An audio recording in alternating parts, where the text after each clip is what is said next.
안녕하세요. 한영숙 목사입니다. 오늘 본문인 사도행전 17장 28절부터 31절까지의 말씀을 읽겠습니다. 우리가 그를 힘입어 살며 기동하며 있느니라. 너희 시인 중에도 어떤 사람들의 말과 같이 우리가 그의 소생이라 하니 이와 같이 신의 소생이 되었은즉 신을 금이나 은이나 돌에다 사람의 기술과 고안으로 새긴 것들과 같이 여길 것이 아니니라. 알지 못하던 시대에는 하나님이 허물지 아니하셨거니와 이제는 어디든지 사람을 다 명하사 회개하라 하셨으니 이는 정하신 사람으로 하여금 천하를 공의로 심판할 날을 작정하시고 이에 저를 죽은 자 가운데서 다시 살리신 것으로 모든 사람에게 믿을 만한 증거를 주셨음이니라 하니라. 복음을 전하기 위하여 여러 곳을 다니던 사도 바울이 아테네에 도착하여 도시 곳곳에 세워져 있는 신상과 신전을 보게 되었습니다. 아테네에는 가는 곳마다 금이나 은 혹은 돌로 새긴 신상들이 많았습니다. 그들 중에는 알지 못하는 신에게라고 새긴 단도 있었습니다. 바울은 그것들을 예술 작품으로 볼 수 없었습니다. 바울에게 그 도시는 우상이 들끓고 우상 숭배에 열을 올리는 사람들로 가득 차 있을 뿐이었습니다. 그는 다니면서 본 모든 도시 중에서 이보다 더 우상 숭배를 하는 곳은 없다고 생각했던 것 같습니다. 이 도시에서 바울의 마음이 분으로 가득했었다고 사도행전은 보도합니다.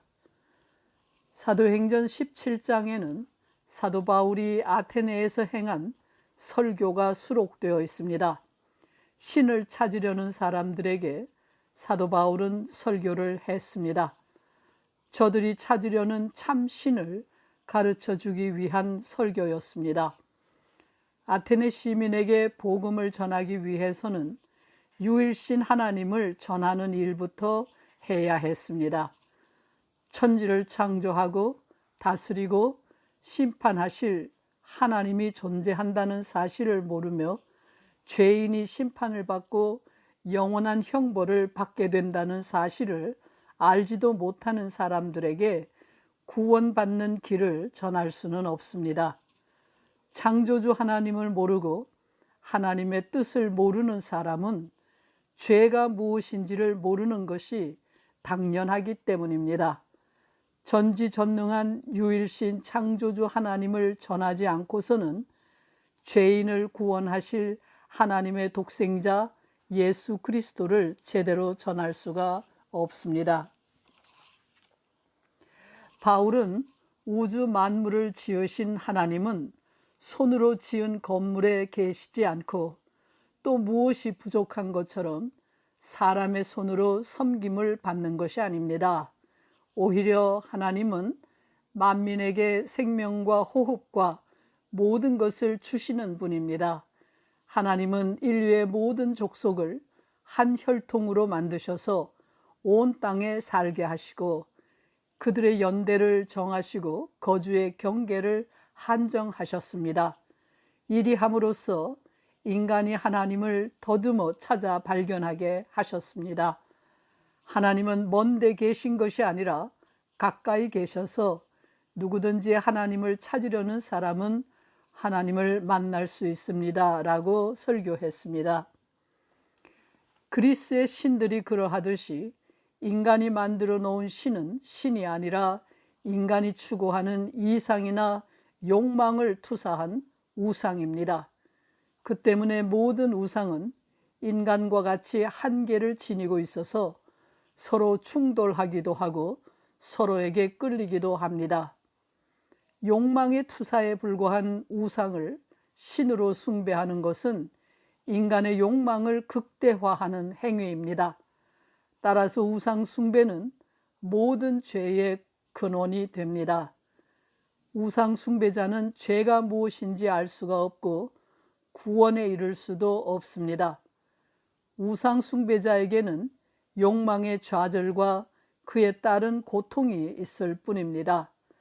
결국 우상 숭배자는 혼란스러운 인생을 살 수밖에 없고 왜인지도 모르는 고통 속에서 헤맬 뿐입니다.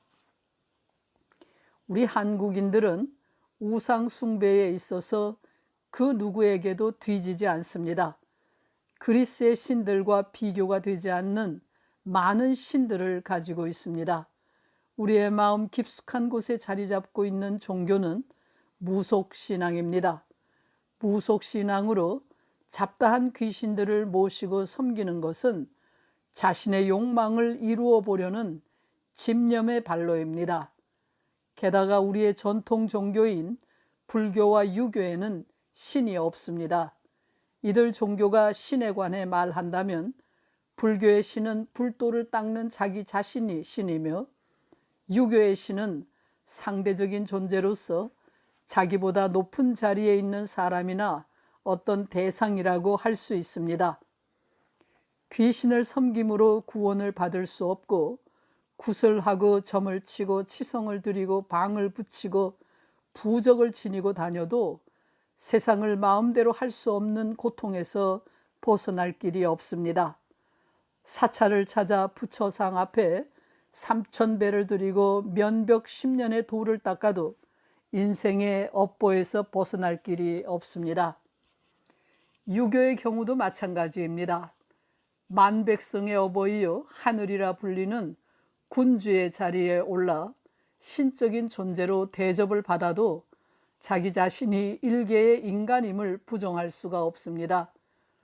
오히려 인간으로 인정받지 못하는 처지가 고통을 가중시킬 뿐입니다. 근세조선의 임금들이야말로 신으로 대접받아야 했던 인간의 고통을 안고 산 사람들입니다. 아주 좋은 예가 연산군입니다. 연산군은 신적인 존재로서 자신의 권리를 행사하기 위하여 폭군이 되었고 유교의 가르침 속에서 몸부림친 한 인간이었습니다. 어머니에 대한 효는 아버지에 대한 불효가 될 수밖에 없도록 만드는 유교의 가르침은 그의 한을 더해주는 올감이었습니다. 신이어야 할 임금의 자리에 오른 인간 연산은 자기 자신과 주변 사람들을 고통의 회오리로 몰아넣었습니다. 이처럼 유교도 불교도 무속신앙도 우리의 한을 풀어줄 수 없으며 죄의 사슬을 끊어주지 못하고 궁극적으로 구원에 이르게 하지 못합니다. 구원을 얻고 영생을 얻기 원하는 사람은 인류의 모든 족속을 한 혈통으로 만드시어 온 땅에 거하게 하시고 저희의 연대를 정하시며 거주의 경계를 한하신 하나님이 살아계시며 그 하나님이 우리 각 사람에게서 멀리 계신 것이 아니라는 사실을 전한 바울의 설교에 귀를 기울여야 합니다. 인간을 지으시고 돌보시고 사랑하시는 창조주 하나님이 살아계심을 믿어야 합니다. 하나님의 뜻이 있어서 오늘 우리가 존재하고 있으며 우리의 삶이 하나님의 뜻 아래에 있음을 믿고 순종해야 합니다. 비록 원하지 않는 고난과 역경을 당한다 해도 우리를 사랑하시고 우리와 함께 하시는 하나님을 믿어야 합니다. 과연 하나님이 존재하느냐? 하나님을 믿을 만한 증거가 있느냐고 질문하는 세상 사람들을 향해서 우리는 대답해야 합니다. 하나님을 믿을 만한 증거가 여기에 있습니다. 십자가에서 죽으시고 부활하신 예수 그리스도와 그 예수를 믿음으로 구원을 받은 나 자신이 바로 그 증거라고 대답할 수 있어야 합니다. 기도하겠습니다. 하나님이 없다고 아우성치며 끝없는 허무와 번뇌에서 벗어나지 못하는 세상 안에서 예수 그리스도의 증인으로 하나님과 동행하며 살아가도록 저희를 불러주시니 감사합니다. 증인으로서의 사명을 감당하기에 부족함이 없도록 저희에게 믿음을 더하여 주시옵소서. 예수 그리스도의 이름으로 기도합니다. 아멘.